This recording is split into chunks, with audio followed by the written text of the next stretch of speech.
大家好，歡迎你收睇菠蘿媽講故事。今日要講嘅故事係醜小鴨。從前有一隻鴨媽媽，佢孵咗幾隻蛋。有一日，卜卜卜，小鴨仔出世啦，隻隻都黃黃滑滑，好得意。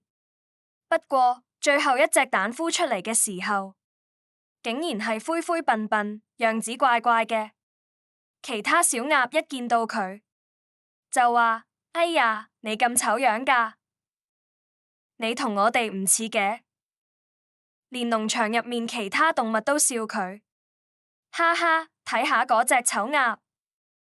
醜小鴨聽到心入面好唔開心，覺得冇人鍾意佢。每一日，其他鴨仔都嘲笑同欺負佢。於是有一日，佢偷偷走咗，離開農場，開始自己嘅旅程。佢行過森林，游過湖，見到好多動物，但冇一個肯接納佢。冬天嚟到，天氣好凍，佢又餓又凍。幸好有個善良嘅農夫救咗佢，幫佢過咗個寒冬。春天到啦，陽光再出返嚟，花開鳥叫。醜小鴨走出屋外，見到湖面反光，佢低頭一睇，鏡入面嗰隻竟然係一隻又白又靚嘅天鵝。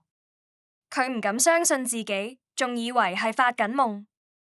嗰陣，湖上面有幾隻天鵝飛過嚟，笑住話：你同我哋一樣啊，我哋一齊飛啦！醜小鴨開心到流眼淚，佢終於明白，原來自己一直都唔係醜鴨，而係一隻未成長嘅天鵝。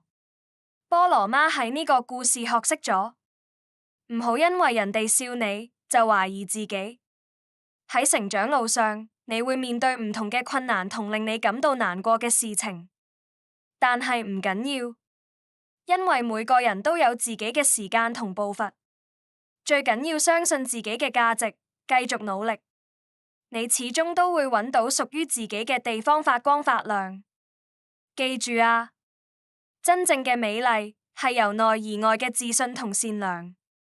每一個人都係獨特嘅。